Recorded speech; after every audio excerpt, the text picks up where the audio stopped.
In this breakout session, we will be talking about a slightly different perspective on feminism. Namely, we will be drawing attention to the art world for women. Gender discrimination can also be found in a lot of contexts such as art, music, fashion, and marketing. And in a lot of ways, female artists are still underrepresented and unnoticed in the 21st century. I am very much looking forward to introducing our speakers for our cultural perspective on feminism today.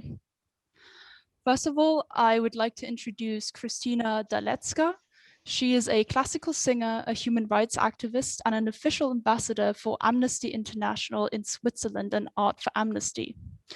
With us today, we have also Sophia Vonier, who has her own art gallery, Galerie Sophia Vonier in Salzburg. So just for the agenda today, the speakers will talk about their experiences in gender equality first, and about their perspective on feminism from a cultural perspective. And yes, after that, we will have a Q&A session with speakers, and you as participants can also ask questions. So I ask you either to post your questions in the chat and I will ask the question for you, or you can ask a question by taking the floor, but you have to previously announce it in the chat.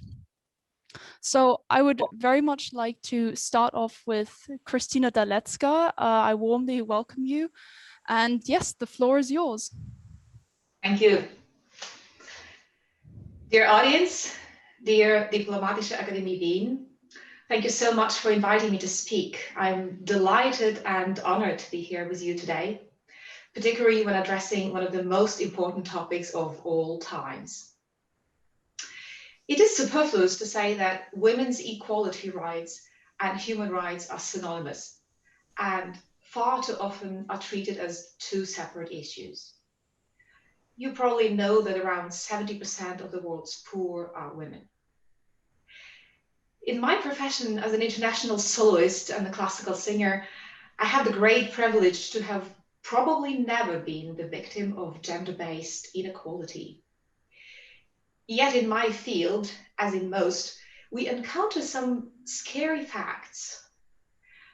I must say that as I was doing research preparing for this talk, I was shocked to see the situation in the majority of the world's leading orchestras.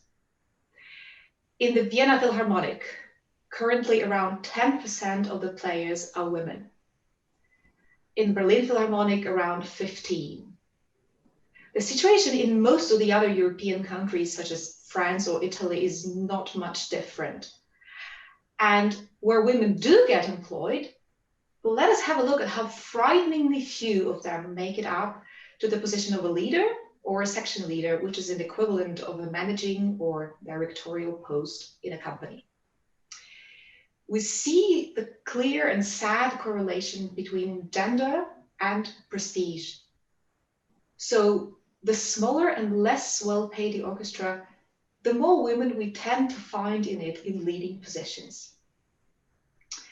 In art, as in every other business, there seems to be an unbroken general rule with few exceptions. I'd like to quote a well-known German musicologist, Christina, who recently said, "Wo Geld ist, sind die Männer," which means where the money is, that's where men are. But in my opinion, a more accurate translation would be, women are not where the money is. So many of them keep steering away from the most prestigious and well-paid positions. Why? Now, this can be hard for most of us to understand. I, for instance, have been privileged to have been brought up by a single mother and well-known violinist with an unshakable belief in herself and sense of equality. I'm also very fortunate to be surrounded by many wonderful men. The vast majority of men I know, in fact, who are truly supportive of equality, more than prepared to take their part in this change, and who, like me, cannot comprehend why, at this point in history, we're still confronted with what is an intolerable situation. And this brings me to the point, which in my opinion is not being discussed often enough. women themselves frequently sabotage their own opportunities for equality, subconsciously or maybe even consciously. Much too often are they acting out of some cliche-based expectations of others, and maybe even of themselves. We, women in the developed parts of the world, are fortunate enough to be able to choose the professions we want and become doctors, lawyers, high-ranking officials, and obtain leading positions in companies. We're free to choose what to do with our lives, and more importantly, what not to do. For example, there is no need to succumb to the subtle pressure of society to have children when we may not really want to. Or, and this is an example I bring up frequently, give up our surname when entering a marriage.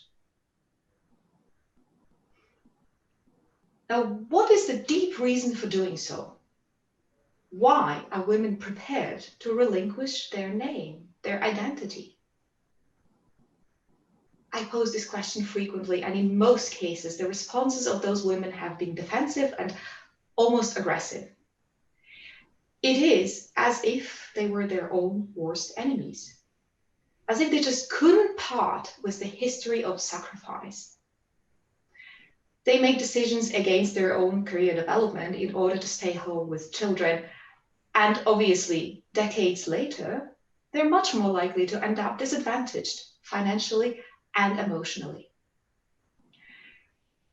Should I live to be an old woman, one of my greatest dreams would be to see the word feminism become unnecessary. To see young women go to the top without doubts and unnecessary compromises, just as their male counterparts do. And to see men happier as well.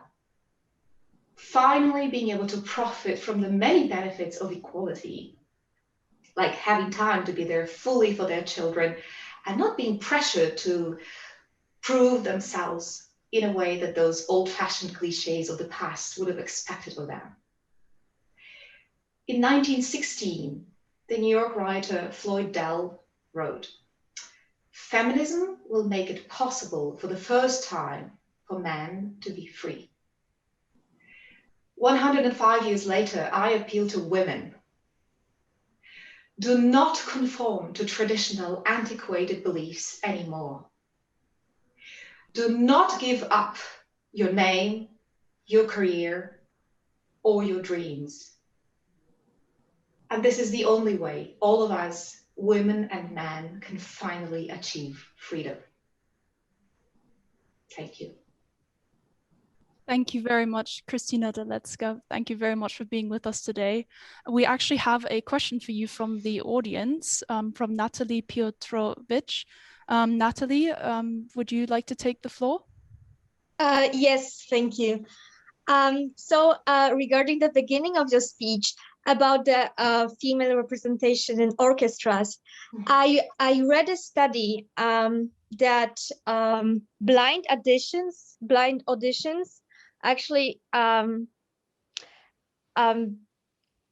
during blind auditions, more women were admitted into high-end orchestras. And do you think that that should be implemented, that there should be a specific legislation that could promote women in orchestra by requiring the auditions to be blind? I definitely think so, and this is implemented in many orchestras. But I don't need to tell you, in music, in classical music, as in every other business, there are rules and there are ways to circumvent them. So definitely, the more blind auditions are taking place, more chances we have to achieve equality and achieve a healthy balance. Thank you very much. I think we will continue with Sophia Vonier. The floor is yours.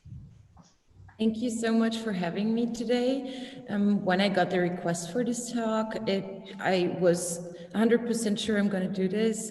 Gender equality, especially in arts, is my main topic.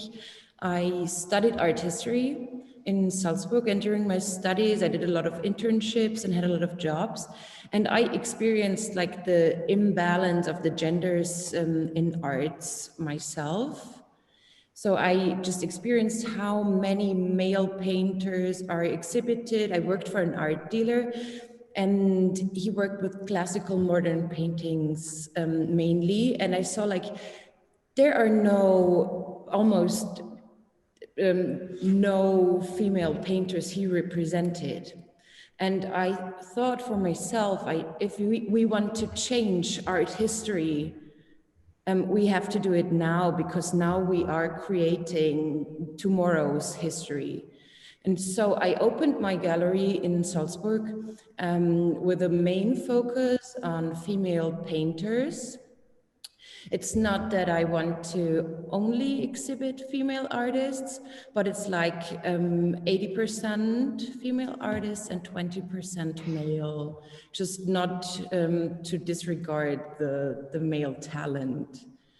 And a lot of people come to me and say, oh, you're the feminist one, you're the feminist gallerist. And I say like, yeah, maybe I am for you, but for me, it's just my small part that I can change the history maybe. So if you want to have some numbers, I can give you some. There are almost 60% female art students in art academies, but the art market itself is completely male dominated. There's one really, really nice comparison with auction results from the current, the living artists. So we have the highest auction result of a sculpture by Jeff Koons. It's 91.1 million US dollars. And the most expensive or highest auction result for a living female artist is Jenny Sebel with 12.4 million US dollars. So this is where you already can see the disbalance, the imbalance. And it continues with exhibitions at major art institutions. It goes on with exhibitions in galleries, like in the public and commercial space. And only 1/3 of the featured artists are women. And I really felt like we have to change something and do something, maybe in a small area, but just do it so we can help our future generations to rewrite a new art history, maybe. Thank you very much.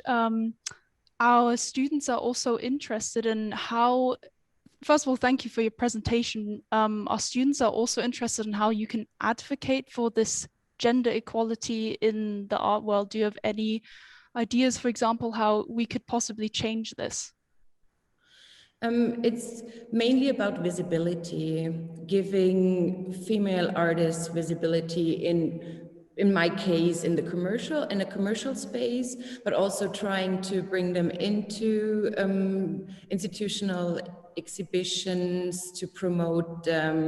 And this is what I do to make them visible and to support them.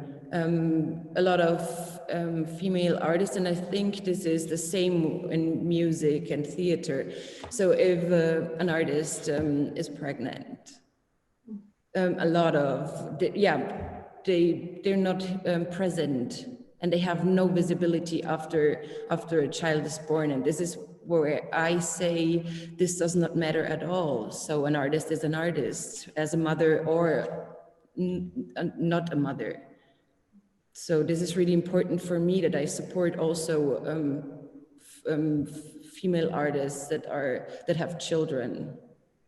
Thank you very much. That was a very interesting presentation. And we actually have a question from Hannah Arendt. I believe she would like to take the floor. Yes, thank you very much. And thank you to all speakers for your contributions so far.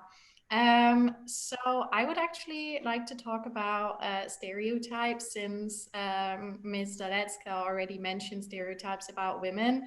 But I would actually like to ask a question about stereotypes about men, as it seems to me they are maybe just as important in the arts and culture domain. What is your perception of the role of this foil that we find in the media and also pop culture, of the image as the artist, as this male, white male genius? How do you perceive this archetype, almost stereotype of this male genius impacts you and impacts the women in culture that you see? And also, how do you think this the influence of this stereotype could be challenged? Thank you. As I mentioned in my speech, I believe the problem has to be tackled kind of at its root, much more than basically we're looking at the result of the problem frequently. That's what I've been observing. We're looking at the result instead of looking at where is the origin, what's happening, so that we end up with this intolerable situation. So I believe with general what we're doing today, with general awareness, also as men start to understand as they are doing it more and more and more, they understand what a pressure it is on them, what unnecessary burden that they have to carry just because this is what they've been told by the society. So I think as women become more and more empowered and just trust themselves and believe, I can do it, I'll just do it, and there is no reason I will do it any less well than a man. At the same time, simultaneously, men who are open, and thank goodness most of them are, I think, at this point, at least men of the younger generations, they will feel a great relief and be way more open to what is it, true equality. I think that the male, especially the male artist, the artist genius, was constructed a lot of years ago when art history was, when they tried to reconstruct art history, they built this, this image of the male genius. And it's still in our brains, and we think of the male genius. When we think of Pablo Picasso, he's a prestige genius.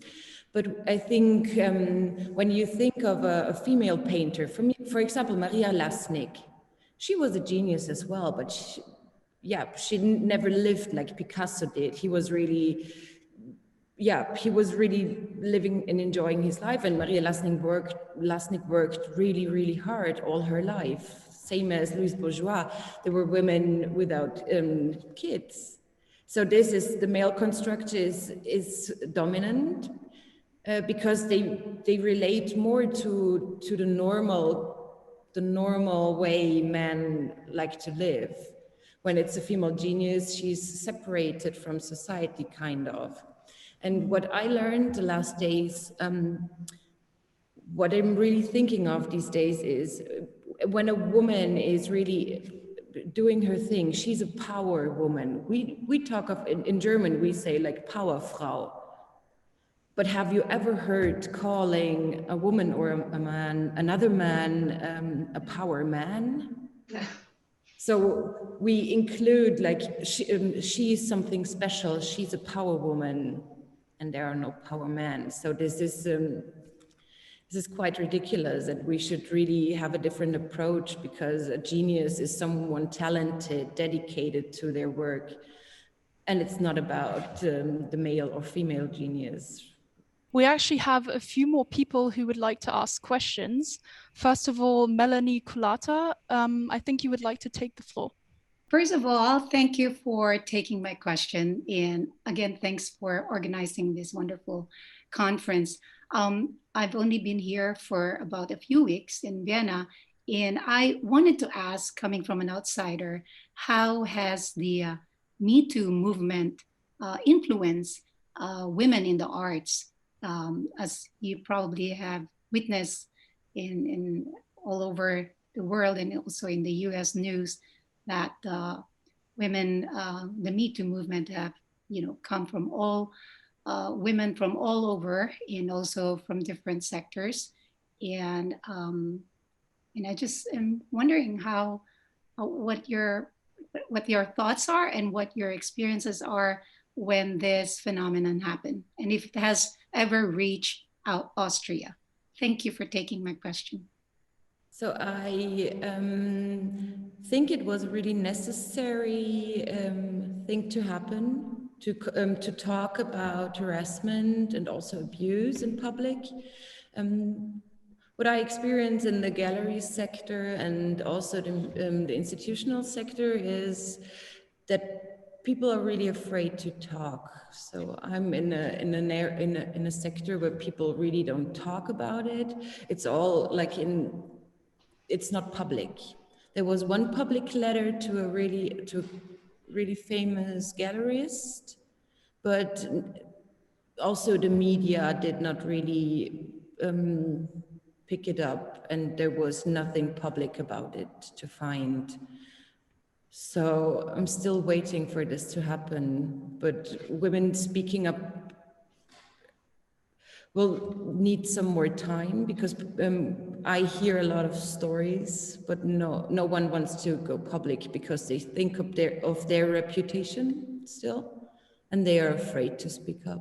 If I may add something, and that's why it's tremendously important that we have always more and more men who are willing to participate and to say, hey guys, this is not the way it works anymore.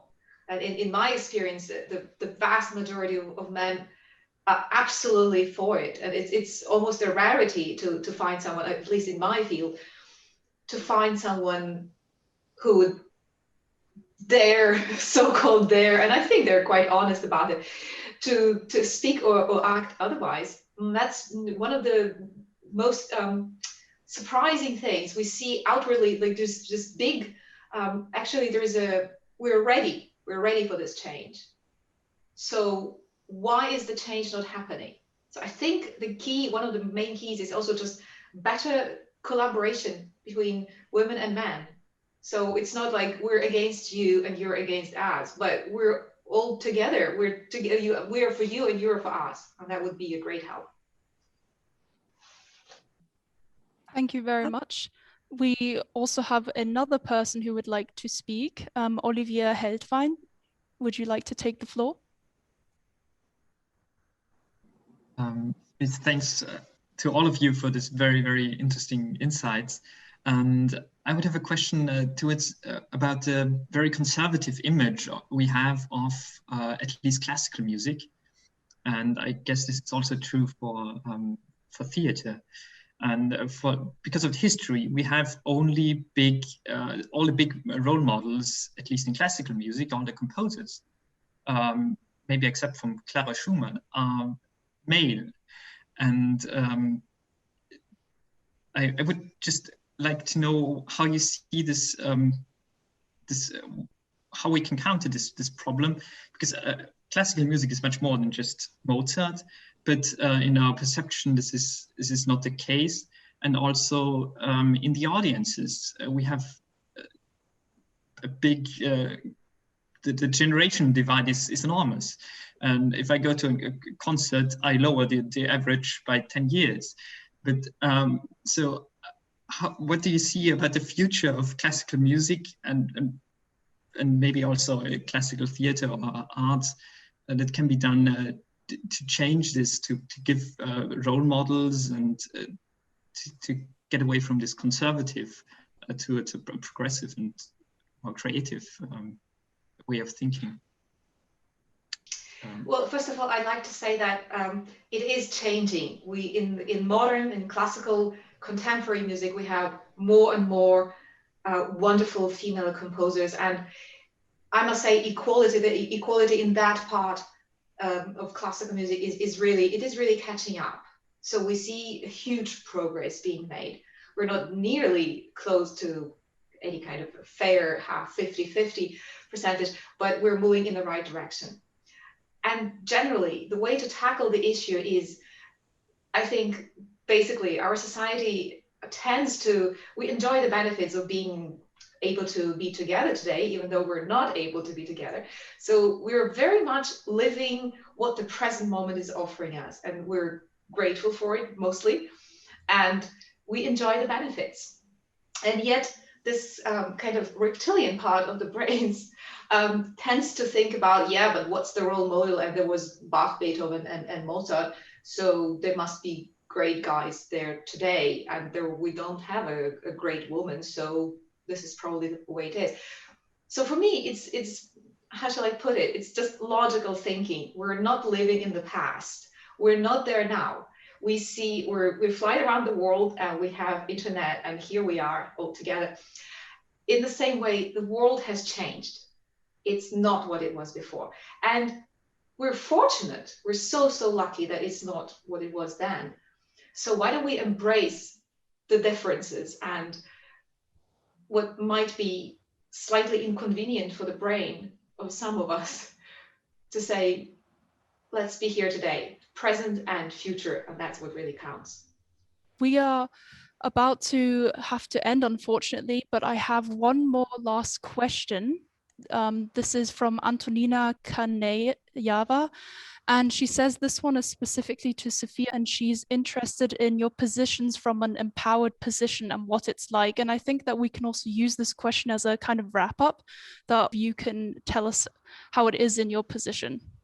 I think people look at me and say, like, I'm doing something for a future art history, and I hope they do. Yeah, a lot of people say I'm the gallerist with the feminist gallerist. I kind of like it, but it's more like we use empowerment instead of feminism because it's softer, and it's easier to be an empowered woman than a feminist nowadays, because feminist is used as a curse word, kind of, or a swear word. I like to be a feminist. I'm not an old school feminist, but I'm a modern feminist, and people look at me like this, I think. But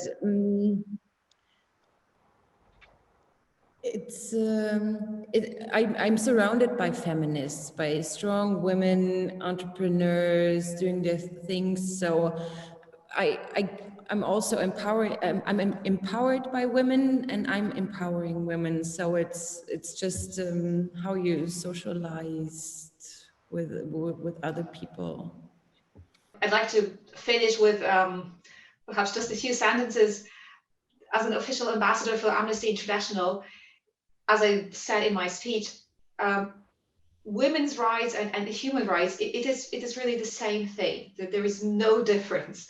And as we're all striving to live in a better world with more equality, not only in terms of sexism, but also all kinds of other equality, we all like to see racism disappear, vanish, all kinds of other unnecessary inequalities that only contribute, they don't really give us anything. They only deprive us of so many interesting things and wonderful things that could happen. So if we just think of it more, not maybe less in terms of we have to be feminists and support women, but just much more, we have to be humans and support other humans, and not look at what gender does this person seem to be outwardly. We don't know. We're all humans, and we will all want to be kind and loving to each other. Thank you so much. That was a great wrap up. And thank you so much to all of our speakers that could join today, and also all our participants.